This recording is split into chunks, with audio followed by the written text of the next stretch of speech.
Chers frères et sœurs, avec toute sincérité, combien de jours, de semaines, d'années, de mois sont passés? Est-ce que tu t'es posé certaines questions?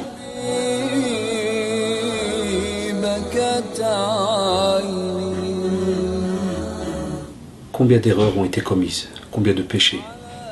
T'es-tu posé la question, est-ce que tu te rappelles de ce que tu as fait durant toute cette période? Sais-tu aussi que les anges ont noté cela, qu'Allah subhanahu wa ta'ala t'a vu? Dans quel état es-tu?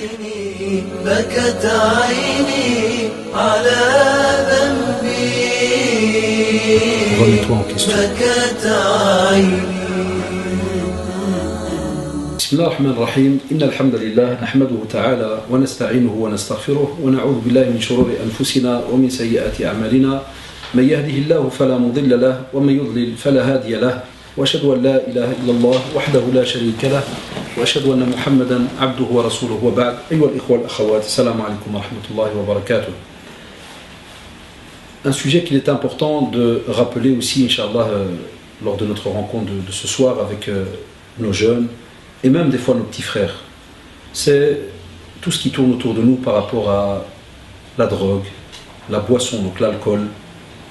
Et lorsque je parle de drogue, n'importe quel système que pourraient utiliser aujourd'hui donc nos jeunes, en partant Allah, du cannabis, le hashish, en partant des fois de certains médicaments entre guillemets qui sont donc mélangés à d'autres substances et autres, on remarque que, subhanallah, c'est un fléau, spécialement donc dans le domaine chez les jeunes. Et ne pensez pas que c'est spécialement entre guillemets quelque chose qui touche les Maghrébins ou autres, ou Wallah, c'est quelque chose d'universel pour l'instant, c'est dans le monde entier. C'est vrai qu'il manque beaucoup dans notre communauté le fait de discuter de certains sujets depuis le bas âge.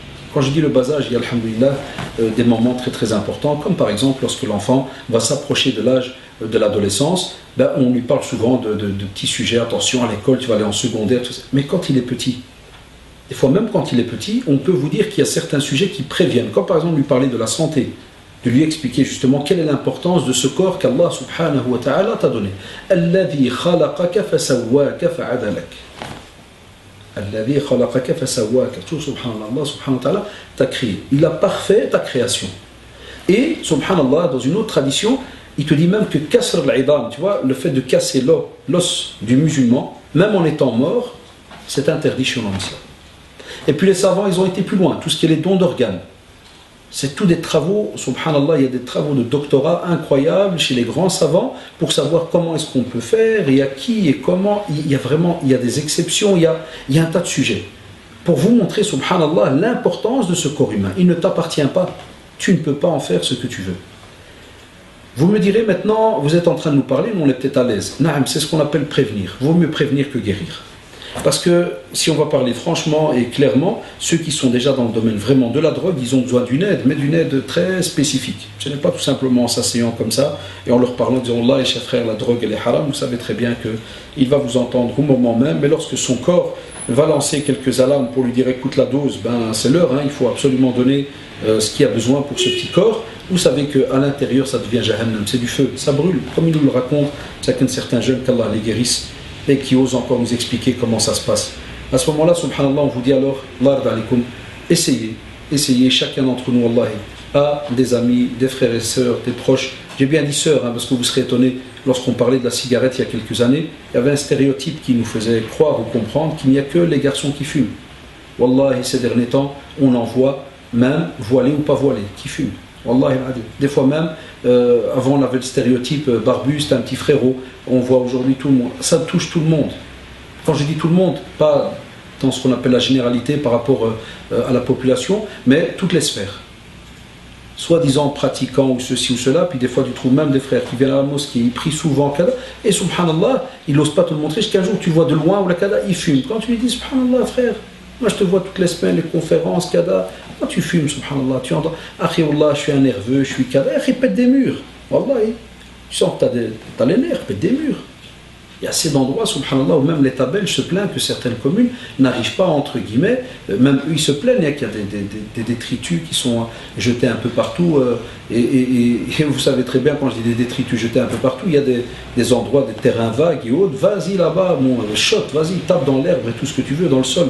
Je le dis d'une manière un peu taquinante, mais c'est pour dire qu'on a des drôles d'excuses pour aller des fois vers des substances qui vont être nocives pour le corps et même suicidaires, parce que soi-disant on croit que ça va nous arranger les choses. Ah, je suis nerveux frère, donc je fume, subhanallah. Va te vider. Wallah, il va te vider ailleurs. Tape, fais ce que tu veux, mais ce corps, tu devras absolument le remettre intact à Allah subhanahu wa ta'ala. Hatta wallah, certaines fatawa contemporaines parlent de suicide. Si jamais, wallah, tu meurs à cause de la cigarette, tu meurs à cause de la drogue et autres, ils considèrent cela comme suicide. Parce que tu sais et tu savais pertinemment bien que ce genre de substance, wallah, il va te foutre en l'air. Et dommage de le dire que lorsqu'on voit que Allah subhanahu wa ta'ala nous a donné, nous, par rapport au monde animalier, mais des fois on se pose des questions, Allah, il nous a donné une intelligence, le choix, on réfléchit. Et même comme ça, des fois, Allah, tu vois même certains petits animaux qui, même quand tu déposes quelque chose de sale, ils ne s'approchent pas. Il renifle et il part. Et alors que l'être humain, des fois aujourd'hui, alors qu'Allah subhanahu wa ta'ala lui rappelle, mais il lui a donné, alhamdoulilah, la possibilité de choisir. Et il lui dit, vas-y. Là, tu vois l'être humain aller, subhanallah, vers ce qu'il y a de plus nocif, ce qu'il y a de plus dégueulasse, de plus mauvais, et il va se tuer petit à petit.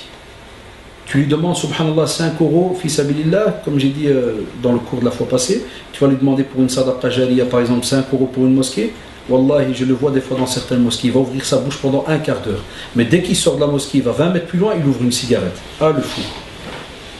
Ça, c'est par respect, c'est le seul nom qu'on pourrait donner donc, pour l'instant. Est-ce que tu trouves logique, subhanallah, que toi, par exemple, tu prennes quelque chose qui est beau, quelque chose vraiment de très important pour toi, tu le donnes à ton enfant et tu lui dis, subhanallah, tiens-le-moi, demain je reviens te chercher. T'imagines, tu viens et tu le retrouves troué, déchiré, jeté n'importe comment. Wallah, tu vas te fâcher. Que penser d'Allah subhanahu wa ta'ala qui t'a justement donc donné ce corps et qui t'a demandé de bien l'entretenir. Il est une différence, subhanallah, et regardez, lorsqu'on est touché par justement une maladie ou autre, ça on sait que, et on le voit dans les traditions authentiques, cela efface donc nos péchés. Mais lorsque tu tombes malade à cause des substances que tu as prises, des substances interdites, là, wallah, il n'y a pas d'expiation des péchés. Là, au contraire, à l'inverse, tu t'engouffres encore plus dans le péché. Et c'est pour cela que, de nouveau, on a un problème aussi. C'est dommage, parce que c'est bien de parler, comme on dit, de l'interdiction de fumer, la drogue et autres, mais c'est parce qu'il y a un manque, il y a un problème psychologique là, il y a quelque chose. Et les manques, subhanallah, on a remarqué que ce côté donc, psychologique et autres, il est rarement étudié dans notre communauté. C'est péjoratif, ou bien, comme je disais dernièrement, dès qu'on parle de psychologie, c'est-à-dire qu'on parle de folie ou autre, il y a comme ça ces petites définitions très rapides. Là, subhanallah, on vous dit qu'il est important que, normalement, on est la communauté de l'entraide. On est la communauté aussi de l'amr bil ma'rouf, ordonner le bien, wa nahy anil munkar. Demandez aux gens de ne pas s'approcher du blâmable. Kuntum khayra ummatin ukhrijat lin-nas ta'muruna bil ma'ruf wa tanhauna 'anil munkar wa tu'minuna billah. Et on croit d'une manière ferme en Allah subhanahu wa ta'ala. Mais khayra ummatin, la meilleure des communautés suscitées aux gens. Donc billahi alaykum, comment peut-on être meilleur alors qu'on se salit de cette manière-là? Comment est-ce qu'on peut être meilleur alors qu'on sent mauvais? Comment est-ce qu'on peut être meilleur alors qu'on embête les anges? Comment est-ce qu'on peut être meilleur alors qu'on embête nos voisins, ceux qui sont à côté de nous, qui marchent aussi des fois à côté de nous? Et comment pouvons-nous être meilleurs alors qu'on désobéit à Allah subhanahu wa ta'ala au même moment?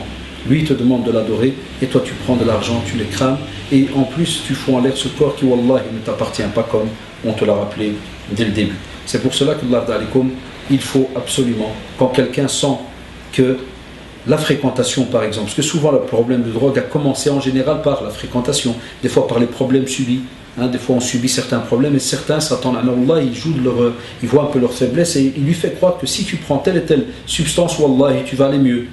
C'est des fois aussi une certaine faiblesse chez des êtres humains qui ont une personnalité assez faible. Donc on vous dit, il y a différents facteurs qui entrent là. Donc je ne vais pas vous donner un cours, ce n'est pas mon domaine, mais c'est plus un rappel qui pourrait le toucher, c'est que chaque fois qu'on sent qu'il y a quelque chose qui, subhanallah, nous embête et qu'on voudrait s'en sortir, ayez le courage de pouvoir aller discuter avec quelqu'un pour trouver un autre moyen Par exemple, des fois, et c'est ça qui est dommage, certains disent oui, mais c'est pas assez. Comment ça, subhanallah? Allah subhanahu wa ta'ala dit Ala bi dhikrillahi tatma'innul qulub. C'est-à-dire, si tu veux vraiment de l'apaisement, c'est avec le rappel, avec l'invocation, l'écoute du Coran, la lecture du Coran, tout ce qui tourne autour du dhikr, subhanallah. Et là, le cœur, il s'apaise. Ce n'est pas une cigarette, akhi, qui va t'apaiser. Wallah. Et après, il y a des jeunes qui me disent oui, mais moi je fume et je me cache dans le balcon. Et après, il vient pour embrasser sa femme. Qu'est-ce qu'elle embrasse? Une cheminée. Et des fois, il y a même des sœurs, Wallah, et je suis gêné pour le frère. Elles appellent après en cachette au centre pour dire je suis dégoûté, je n'arrive plus à l'embrasser, je n'arrive plus à le sentir. Et lui, il est tout fier. Là, il croit que tout va bien comme un coq qui rentre après parce qu'il a vidé sa cheminée. Loin de là, l'odeur, Wallah, elle reste. Sans oublier que tu fais subir cela à ton épouse et plus tard, subhanallah, à tes enfants. Et on s'étonne qu'il y a des enfants après qui se mettent eux-mêmes à fumer par exemple ou à toucher certaines drogues. Donc c'est pour cela que on doit prévenir et dommage que l'on ne puisse pas s'unir main dans la main pour des fois aller aider certains de nos frères et sœurs. Et voyez donc, subhanallah, certains quartiers à Bruxelles, et vous savez de quel quartier je parle pour ne pas les citer, où dommage, on passe jour après jour comme si de rien n'était, et comme vous le savez, une personne toute seule, ce n'est pas facile. Vous pouvez des fois, ça nous arrive de parler avec certains, de leur dire Allah aide, s'il te plaît, kada, mais ils ont besoin d'un suivi. Et ça c'est dommage parce que comme vous le savez, on est censé, en tant que musulman, avoir un rôle dans la société. Les mosquées sont aussi censées avoir un rôle, mais pour l'instant on n'y est pas encore. Mais comme on a dit toujours, ces rappels sont là pour, Inch'Allah, peut-être, Wallah, ne pas pouvoir être mis en pratique maintenant. Mais on espère que les communautés qui viendront après nous, ou bien plutôt les générations, les jeunes qui viendront après, Inch'Allah, pourront faire quelque chose en ce sens. Donc, invoquez Allah subhanahu wa ta'ala pour qu'il vous préserve de ce genre de mots, parce que c'est des choses, Wallah, qui ne sont pas faciles une fois qu'on est dedans. Subhanakallahumma wa bihamdik. Nashhadu an la ilaha illa anta astaghfiruka wa natubu ilayk. Subhana rabbika rabbil izzati amma yasifun. Wa salamun ala al-mursalin. Walhamdulillahi rabbil alamin. Wassalamu alaykum wa rahmatullahi wa barakatuh.